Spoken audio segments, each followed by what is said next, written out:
Hi, welcome everyone. Today is August 5th, and this is the International Interprofessional Mentorship Program. My name is Dr. Kate Barlow. I'm the founder of the program, and today I will be presenting about becoming an evidence-based practitioner, reading Research 101.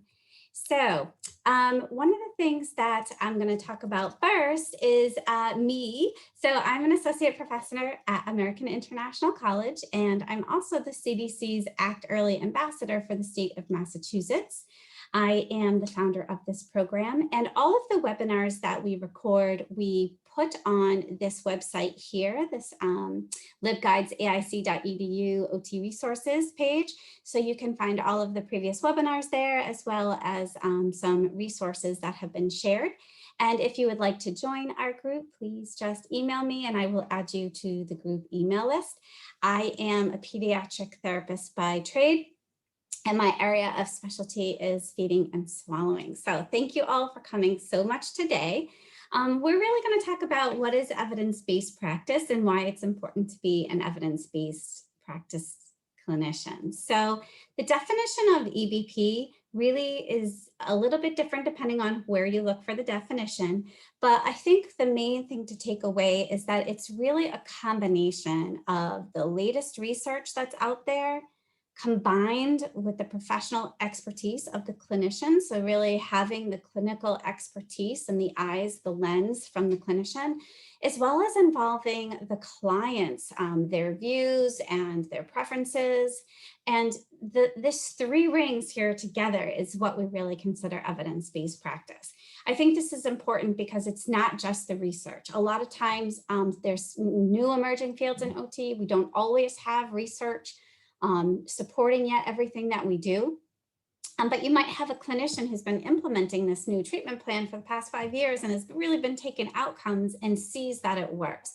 And so we don't want to undervalue the expertise of a clinician, but we do always want to make sure that we do have research that is supporting what we're doing. And we also want to make sure that our client is involved and is participating and is wanting to do the treatments that we are recommending. So it's really a combination of all three. So this is one of my favorite definitions of the evidence-based practice. I will be sending out the slides afterwards today, but I wanted you to have this definition of evidence-based practice and occupational therapy, really taking that lens and looking at both client-centered enablement of occupation, right? That's always so important, with the review of relevant research, with the expert consensus and experience of the clinician. Okay, so why do we need evidence-based practice? Because it really facilitates the best quality care that we can provide. Currently, they say there's a 17-year between research and practice, and that is a huge, huge gap. So myself, I call myself the baby researcher, right? I have just sort of began my research career in the last 5 years. And the first research project that I did was my doctoral research in Ghana, and it took me over 3 years to get that published. And that's a small study. It was a small mixed methods study. And so if we can imagine those really large studies that universities do, it takes much longer than 3 years from start to finish. So there's this large gap between research and practice, and we really want to close that gap and make sure that our patients are receiving the best treatments available. It also, when we use evidence-based practice, it improves the effectiveness and the efficiency of therapy. And it really challenges that old practices with new research. So I love the example of when I started out as a clinician in the late 90s.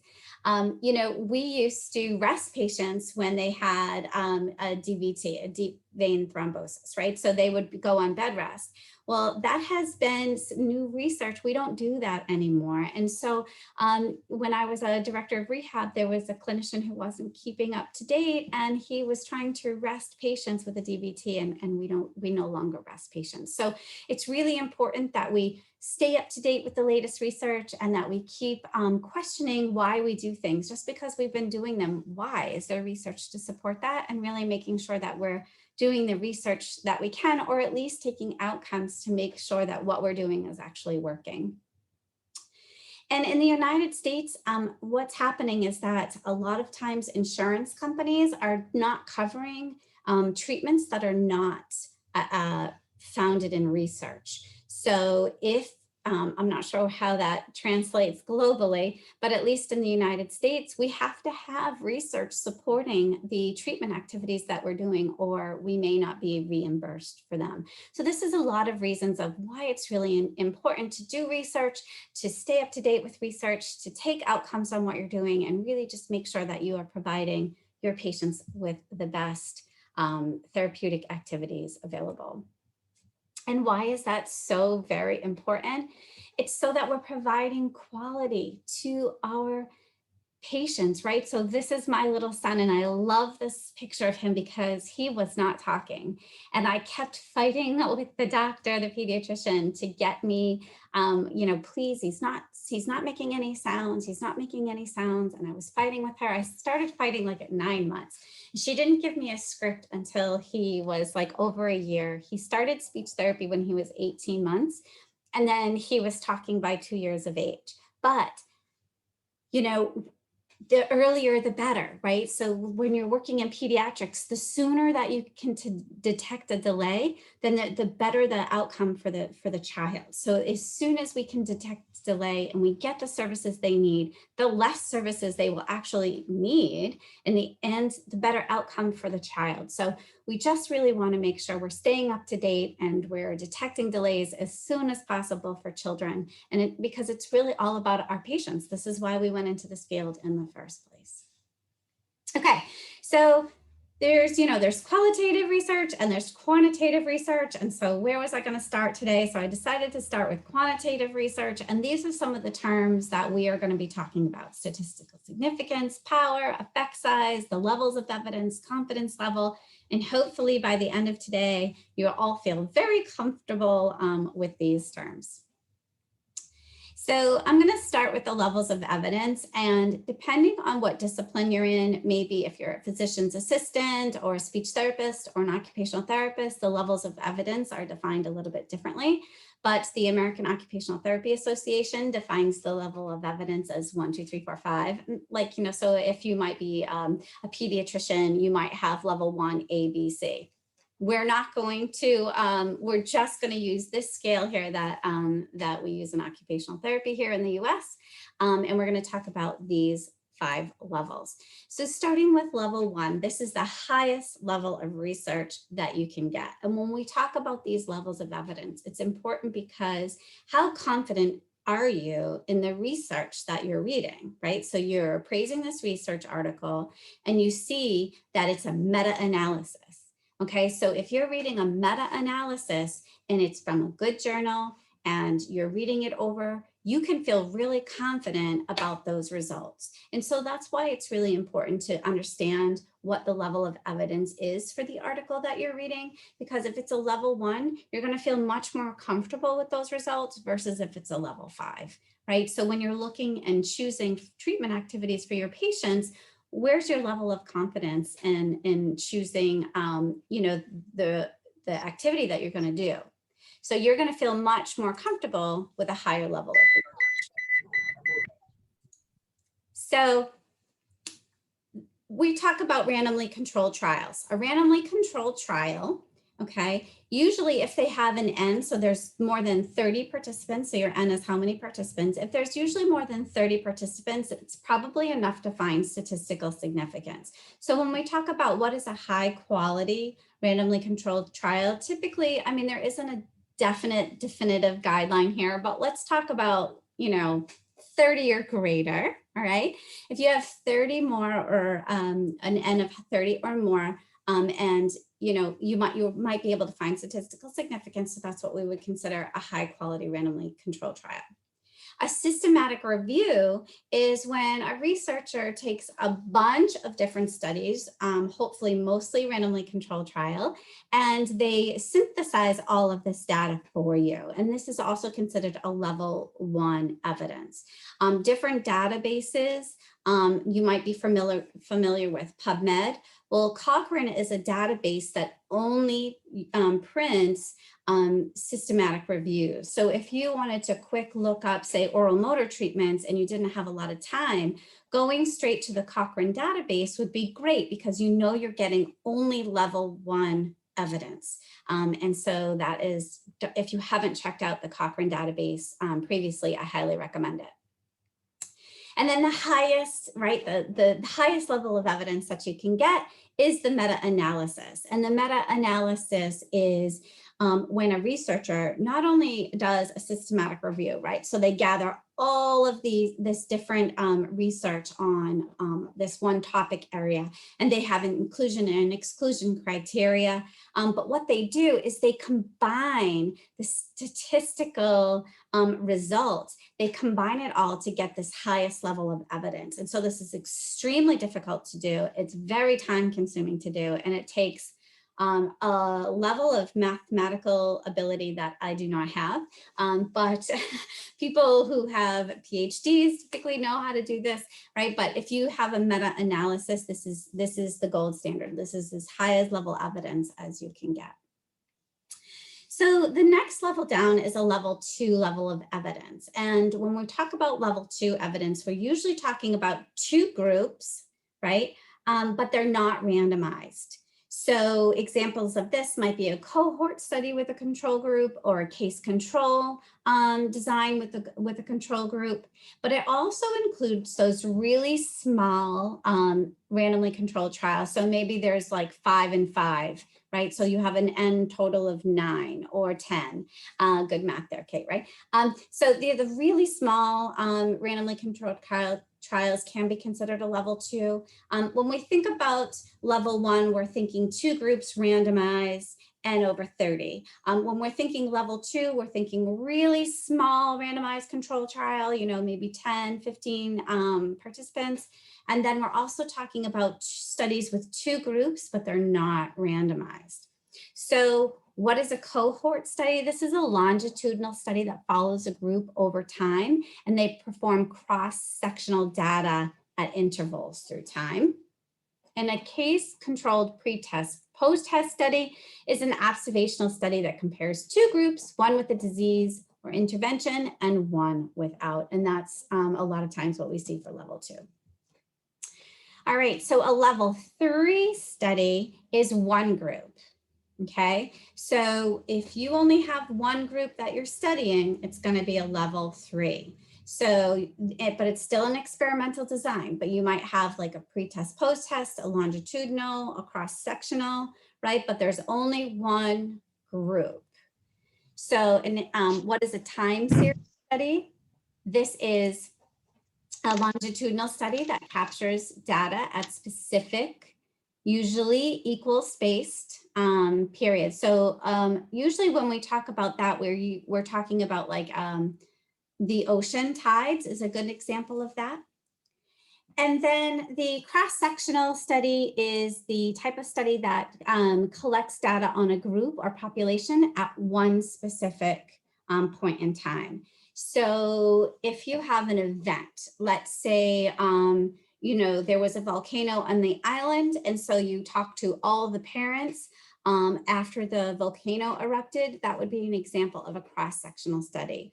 Or let's say in the United States, you talk to all of the firefighters a month after 9/11, right? So it's like you went through one specific period of time and you collect data on one specific group or population.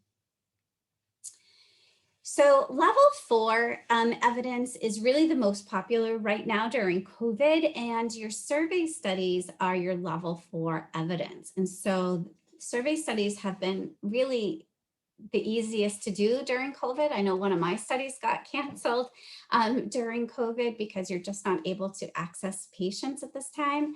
And so your level 4 is a non-experimental design. It's a descriptive study. Examples of that might be a correlational study, your case studies, your normative studies, but usually your survey studies are the most popular level 4. And then your last level of evidence is level 5. And this is your expert opinion, your literature reviews, or perhaps your lab research. So I do have examples at the end where we'll take a look at some abstracts and we'll go over the different levels. All right, hopefully you are all staying with me to this point. It's a lot of information today, but hopefully you're staying awake and this is coming back to you a little bit. All right, so now we're going to talk about some terms that we need when we're actually reading the research paper. So some of these terms we need to know are statistical significance, clinical significance, effect size, and power. So your statistical significance, this is really important because when you are reading a research study, if the study has statistical significance, then you can feel comfortable generalizing the results to a similar population. So if I am reading a study that was done on children ages 3 to 5 in an urban setting of multiracial backgrounds, of socioeconomic backgrounds, and the patient population that I'm working with is very similar to the population in the study, and the study had statistical significance, then I can feel confident generalizing those results to my similar population, okay? So when we talk about statistical significance, we're talking about the fact that the results are not due to chance, right?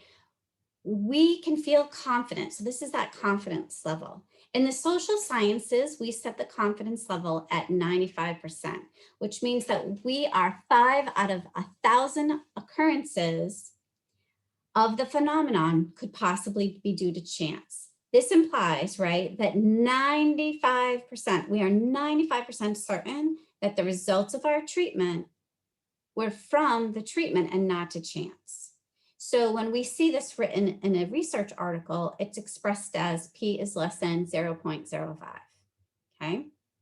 So this is that confidence level, 95%. If you ever read a research article and the confidence level is set less than 95%, you can just toss that research article because it's junk. You don't want to use that for your patients, okay? Always confidence level should be 95% or higher, and you're going to see P is less than 0.05. If you see in your research article a number that is equal to or less than, so say it says P equals 0.0001, right? That means that there was statistical significance in the study, which means that you can generalize those results to a similar population, okay? So you have to be a little bit good at math. Sometimes my students struggle a little bit, is 0.06, is that bigger or less than? Is that greater than or equal to, right? So as long as you're a little bit comfortable with those decimal points, it might take a little bit of practice for people who aren't great at math, but you can all do it. It just takes a little bit of practice. And so this is really important because can we use the results of the study with our patient population, right? And so that is the key to statistical significance.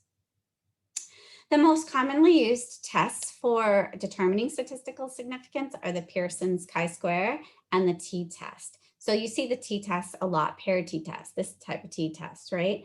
And you're really, again, you're looking to P equals or anything less than 0.05 indicates statistical significance.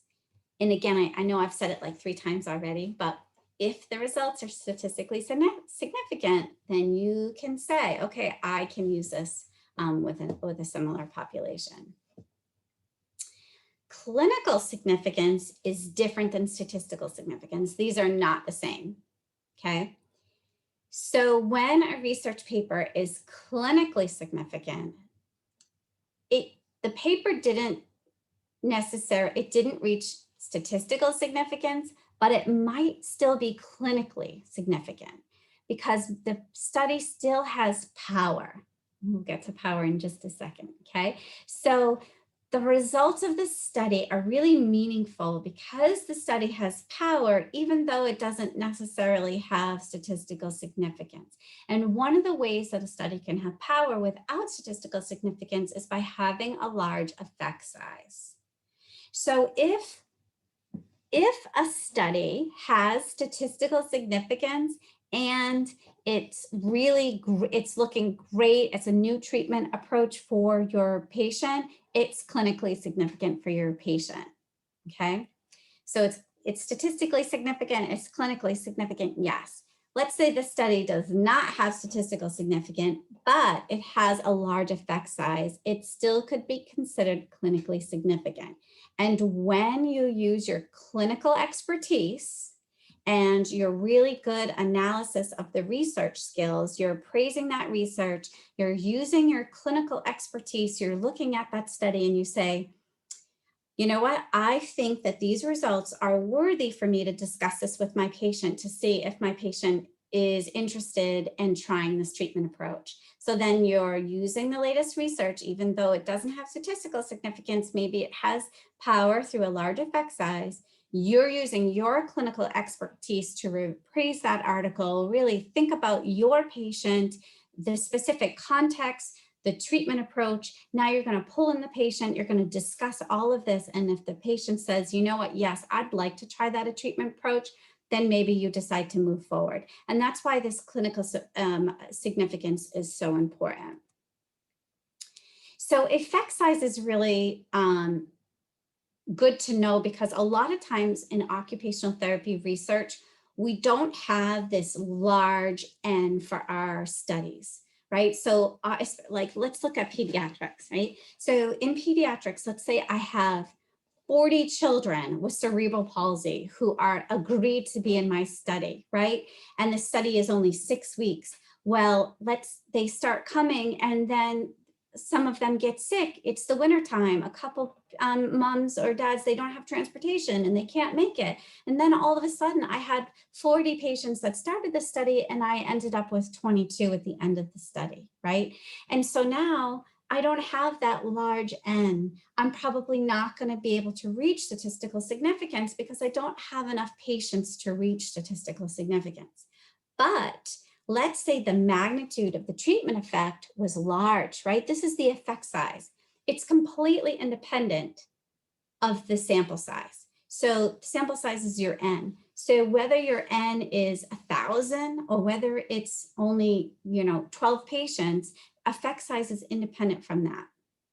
So this is where this sort of comes in, because a lot of times in occupational therapy, we just don't have enough patients to find statistical significance, but it's showing, the research is showing that the treatment is really working. And this is where effect size is really important for us as clinicians, is that if we can understand this and we can really appraise the research well, we may consider this treatment approach because of its medium or large effect size. So Cohen's d is one of the ways that we can determine effect size. It's usually the most common. When you see it, it's expressed as Cohen's d, and you'll see it like d and equals, etc. And when you are looking at the numbers, a medium effect size is usually 0.5 to 0.7, and then 0.8 or greater is a large effect size. So effect size is another way that you can determine power. So when we are appraising an article, power is the ability of a study to detect a difference or a relationship. And so the ways that you can determine power are from your sample size, right? Let's say you have 1,000 people in your study. That means that study has power because you have tried it with so many people. A study can also have power from its effect size, right? So if you have a medium or a large effect size, you can determine that that study has power. Another way is through the confidence level, through the alpha, right? So in social sciences, we determined that the confidence level is set at 95%. So just to review on power, the larger the study, the more powerful it is. If you have a large effect size, you have greater power. However, power can be manipulated by changing the confidence level. So if you drop the confidence level down from 95% to 90%, say, there's a greater chance for you to reach statistical significance. And so in this mindset that some people have, this, publish or perish, right? Everyone's trying to get published. And now there's these online journals that will accept your money and they'll publish it without really a solid peer review process. And because of that, you may be reading an article where the researchers drop the confidence level down in order to reach statistical significance and in order to get published. And so it's really critical that we are good reviewers of the research, because if we see that, we're just going to discard that study right away. Okay, we don't want to look at the results of a study if they've dropped their confidence level less than 90%. All right, so we've just gone through a bunch of different information here, and I will take all the questions at the end because I'm here by myself today hosting and presenting. So save your questions and we will get to them. So now we're going to move on to qualitative research, and we're going to look at the difference between qualitative and quantitative research. So your quantitative research is you're testing a theory, you're looking at the efficacy of a treatment, you're establishing facts, you're predicting outcomes, right? Maybe doing correlational studies, you're showing relationships, you're trying to generalize the findings. Where qualitative research is completely different. You are not trying to test a theory. You are trying to get an understanding of the people, a group, a culture, an environment. You're describing their views. You're describing their experiences and their beliefs. So the difference in the subjects is when you're doing a quantitative study, you're trying to get this really large population. You want to try to recruit as many as you can. You want as many controls in your study as possible. You're going to have inclusion and exclusion criteria. You are going to try to have two groups with randomization to really prove that, that you're testing your theory, right? And the subjects are trying to represent the population, right? So in the US, what happens sometimes is you have all white women in the study and they're like 27 to 40. That is not representing the population as a whole, right? So when you're doing quantitative, you want to represent the population as a whole. And your subjects really have limited interaction with the researchers. So that's your quantitative. Versus your qualitative, it's usually a much smaller group. And your subjects may not represent the population as a whole. Maybe you are looking to see how fathers of children born with cerebral palsy feel about entering kindergarten, right? So that is not a population of which represents the whole. But you are trying to discover what their views are. You're trying to learn about how they feel about something, or you're trying to learn about their culture, or maybe their environment. How do the Eskimos, work in the evening with, limited summer hours, except daylight hours, right? So you're trying to learn about a people or a culture.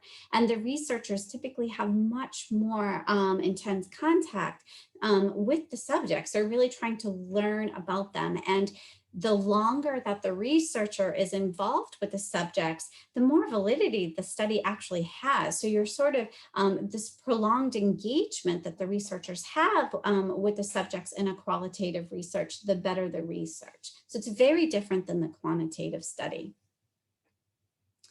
So there was an article done in 2007 by Tomlin and Borghetto, and they talked about how you can sort of have levels of evidence for a qualitative study. And I did put this reference at the end. And I think this is important because when we talked about quantitative study, we were like, oh, there's 5 levels of research, and this is, level 1 is higher than the level 5. Well, how do you do that with qualitative research? And so this article is really great in providing some guidelines on how you determine that one level is higher than another. So when we're looking at qualitative studies, the highest level of evidence for a qualitative study would be a metasynthesis of qualitative studies.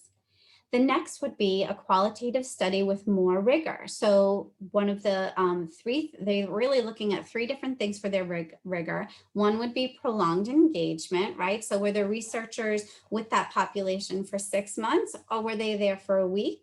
Or was it a 1 interview for an hour, right? So what was the amount of time that the researchers spent with the subjects? Is there triangulation of data? Meaning, is there two researchers that are agreeing on the results? Is there more than one method? So is there a survey study backing up the qualitative results, right? So is there some type of triangulation of the data? And did the researchers check their findings with the stakeholders? Did they do member checking? Did they go out back to the people that they interviewed and show them the results and say, do you agree with these findings? So one of the studies that I'm doing right now, that's the process that we're in. We just completed all of the qualitative themes, and now we're sending them back out to the participants and saying, do you agree with this? Because if they don't agree, you don't have valid results, right? And this is especially important for, say, when white people from the US go over to, like when I did my doctoral research in Ghana, and I'm interviewing all these people that live in Ghana. I don't live there. So it's really important that the Ghanaian population and the people that I interviewed agree with my results. Otherwise, they're not valid. We can't have people who don't live in that culture writing about a culture. If those people don't agree, then you can't. It would be unethical to print those findings. So it's really important that we do this sort of stakeholder check-in. So then the next level for qualitative research would be a qualitative study with less rigor. So maybe they don't have all three, but maybe they have one of those rigor points. And then lastly would be a qualitative study that's done with only one participant. So really think when you're looking at a qualitative study, you want to really be looking for these factors that make the study trustworthy, right? Do I trust the results of this study? And using this Tomlin and Borghetto article can really help you. Okay. What is a mixed method study? It is a research approach where they collect data by using both quantitative and qualitative methods and analyze the data both qualitatively and quantitatively. Okay, so next, what are some barriers to evidence-based practice? A lot of times it's the access to the research. So in the United States, the access to, you have it when you're in school, right? So you're a student of occupational therapy and you have access to the databases through your college or university, and then you graduate, you don't have access anymore.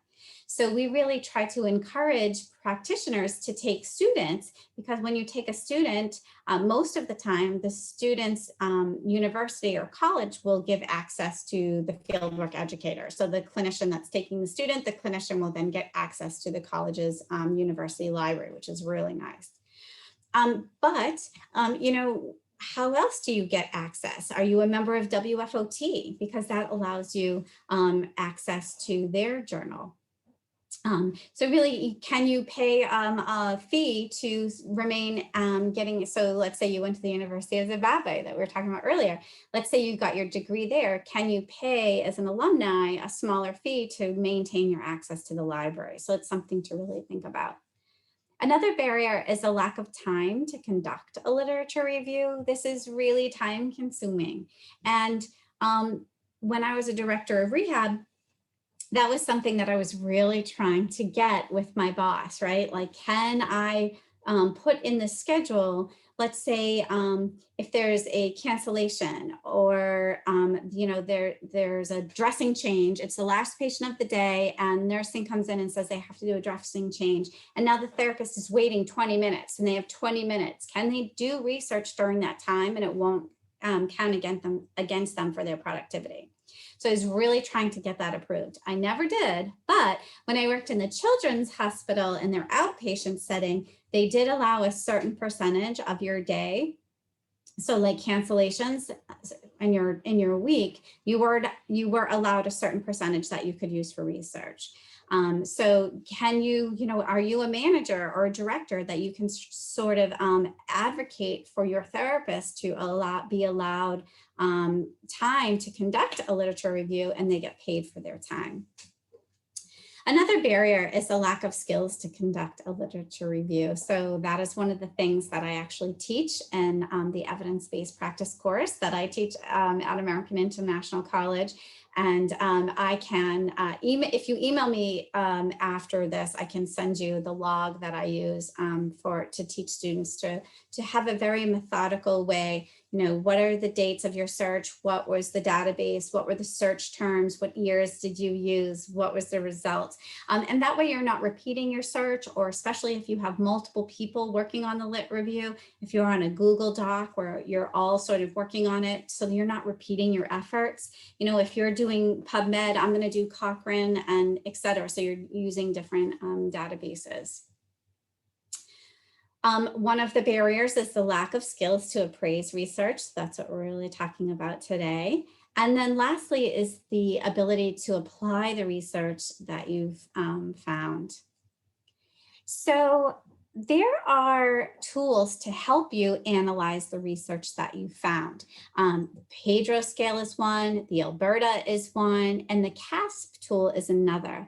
And I use the CASP tool. They're free, they're online. There's an analysis tool for qualitative research. There's one for quantitative research. And these checklists are really great at helping you focus on what's most important when you're looking at that research article to determine, you know, can I use this for my patient? So what I did was I cut and paste, right? So if you clicked on that web link that I had on the previous slide, it would bring you to a bunch of different checklists that you could check. And this one is for randomly controlled trials. So if you have a student with you, this is great. You have a research article, you sign them a CASP and say, I want you to do the CASP, our randomly controlled checklist for this, this research study. And then it will make the student go through and answer these questions for you. This is also something that would be great to do for a journal club. So if you say you have a group of like-minded therapists and you all get together during lunch on Wednesdays, or let's say you were a group of like-minded therapists and you get together the first Tuesday of a month at 7 p.m. at, you know, the local restaurant. You each bring your CASP checklist in the article to the journal club, and then you discuss the results. And so you can really learn from each other of why you felt one way, why you felt another, how did you appraise the article, and you can really learn from each other. And this is a great tool to really facilitate an amazing discussion of, can I use this, you know, this, this research, this treatment with my patient, right? And so this is a great tool to use. So here are some of the questions. Did the study address a clearly focused research question? What was the population studied? How were the outcomes measured? What was the assignment of participants to intervention randomized, right? So if you have two groups and they're not randomized, right? Your results, you're going to look at your results, but if there are two groups and they're randomized, again, it's just a higher level of evidence increasing the validity of the results and how much you're trusting the results to use with your patient. Were the participants who entered the study accounted for at its conclusion? So this is really important when you look at the number of patients that were recruited for the study, and then you have this attrition rate where the participants are dropping out. That's normal. You want to account for that. That is definitely going to happen in most studies. And so if you started with 40 patients and then you know, you had 10 drop out, so you finished the study with 30, but then when you look at the analysis was done on 40. That's a problem, right? If only 30 patients finish the study, then the analysis should be done on 30, not 40, right? So you really want to look at that. Did they have a clear description or flow chart, or do you clearly understand how many people started and how many people finished and how many people the outcomes was based off of? Because I have seen it before where 30 people finished the study, but the outcome analysis was done on a higher number. So you want to look for that. Then moving on, were the participants blind? And were the people assessing blind? And this is really important for bias. So let me give you an example. I am the occupational therapist, and it's my study. I'm the principal investigator, and I'm looking at fine motor intervention and sensory integration, okay, intervention. And I'm really a proponent that the fine motor, my theory is that the fine motor is going to have better results than the sensory integration intervention. Okay, so here's my two groups, and they're randomized, and the patients are going to know what they're getting because they know if they're getting sensory integration and they know versus fine motor. Okay, so the patients are not blind to the intervention. If I, the PI, go and I do the outcome data for these two groups, I am not blind to who's in what. So my results are going to be biased because we have this unconscious bias where I want to be proving that my fine motor, if my hypothesis was that the fine motor group is going to have better outcomes, then I'm really biased when I do that outcome evaluation. So what you really want to see is that you have a blind evaluator coming in to do the outcome evaluation. So let's say if I'm giving them a developmental motor test, after 6 weeks, I'm giving both groups a developmental motor test, and it was given by a blind evaluator who did not know what treatment the subjects received. That's really important. It really increases your trusting of the results and the validity of the results. So you really want to look for that blind evaluator. Were the study groups similar at the start of the randomly controlled trial? So we call this baseline data, right? So when you're looking at the baseline characteristics, a lot of times they'll have it in a chart. Where was group A, the average age was 60, and group B, the average age was 90. So there was already a statistical difference between the two groups when they started, right? Let's say you're looking at a strength and conditioning research report. Are there way more men, right, who are typically stronger and some things than women, right? So did the two groups not begin the same? Sometimes I really feel like socioeconomic status is really impactful for results because people of lower income do not necessarily have access to the same, say, transportation issues, or is there someone in the home with the client? Do they have access to additional services, therapy services? So did they report on socioeconomics or not? Because sometimes if they don't report on things, it makes you question, well, they reported on this, but they didn't report on this. Why did they not report on this? And so if they didn't report on something like sex or gender or age or socioeconomic status, it might make you question, how much do I trust the results of this? And so you just want to be really aware of what they're not writing in a study. So there's 11 questions, so we're almost done. Apart from the experimental intervention, did each study group receive the same level of care? So this is important because sometimes you'll see that group A received, the principal investigator provided the treatment for group A, who's a 30-year veteran occupational therapist, and group B, therapy was provided by students. That is not the same level of care provided, right? So you really want to make sure that the treatment given to the two groups is same level of quality.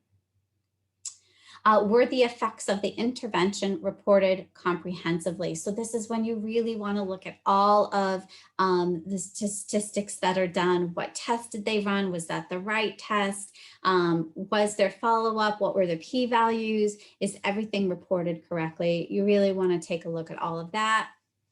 Was the precision of the estimate of the intervention or treatment effect reported? So we talked about the treatment effect, right? Did they calculate the treatment effect? Sometimes it's not reported. Did they calculate it? You want to take a look at that. Do the benefits of the experimental intervention outweigh the harms and the costs? Okay, so this is something that you really want to take a look at. In the United States, all studies have to go through an IRB, which is like a review board that really looks at, is this ethically okay to even do? And so we're not going to put patients at harm, right? So right now I'm developing a study on chewing, and a lot of the studies haven't been looking at children eating meat. It's much safer foods that they've been looking at. And so, you know, in consulting about this study, it's like, well, why haven't they done meats? Is it because they're afraid of the ethics of it, of putting children in harm's way, possibly? So you always want to think about the harm that may be done as a result of the study.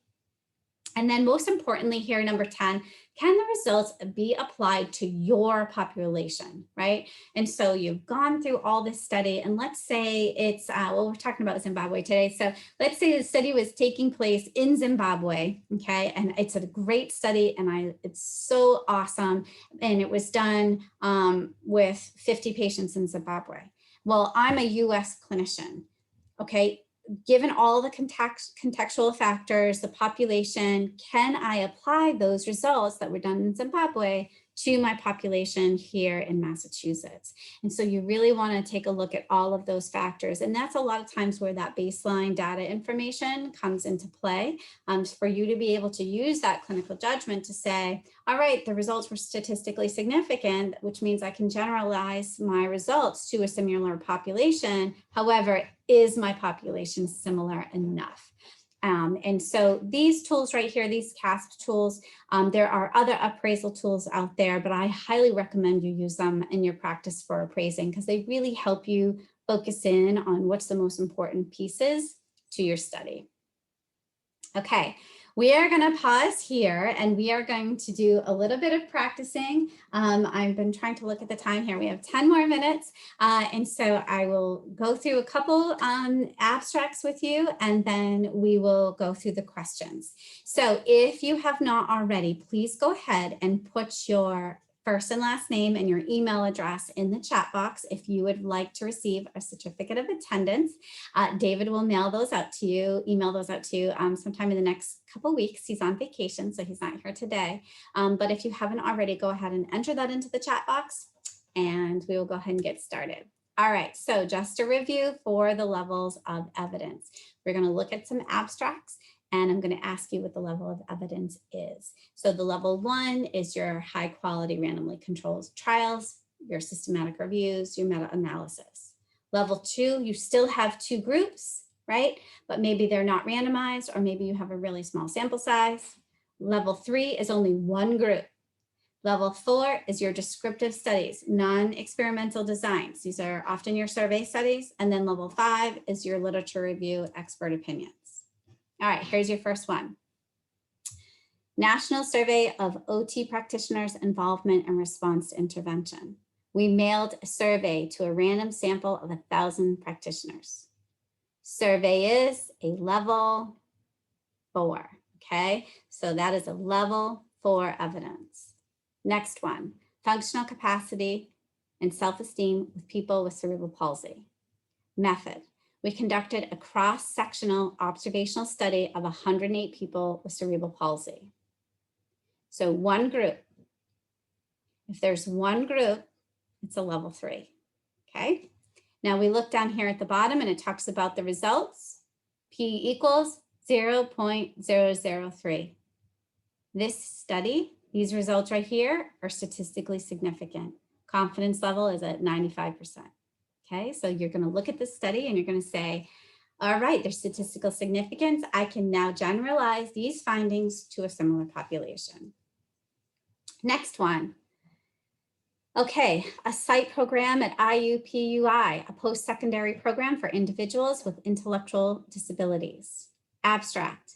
Exemplary transition services for students with intellectual disabilities aged 18 to 21 should be anchored in community-based rather than school-based settings. A growing number of community-based transition programs are now located on college and university campuses throughout the United States. We're going to go on and read and read and read and read, and you get to the bottom, and they're saying it was developed And finally, we discuss the findings and we make these recommendations. This is an expert opinion. Okay. Next, effectiveness of a 10-week Tier 1 response to intervention program in improving fine motor and visual motor skills in general education kindergarten students. Method, we recruited 113 students in 6 elementary schools, 2 general education kindergarten classrooms at each school participated in the study. Classrooms were randomly assigned to the intervention and control groups. So we have 2 groups and they were randomly assigned. And there's 113 students. So the N is 113, and we have a randomly controlled trial. This is a level 1 study, okay? Results, the intervention group demonstrated a statistically significant increase in fine motor and visual motor skills. So we would have to go back to the results section and look to see if the confidence level was at 95%, but as long as it was set at 95%, which it was, then we can say that this study has statistically significant results and we can apply these findings, we can generalize these findings to a similar population. All right, sensory-based approaches and intervention for children with autism spectrum disorder, influences on occupational therapist recommendations and perceived benefits. Method, OTs working with children with ASD completed an online survey. An online survey is a level 4. All right, I am going to pause here and we are going to take questions. Thank you so much, everyone, for listening, and I appreciate you being here. And I will take yourselves off mute now.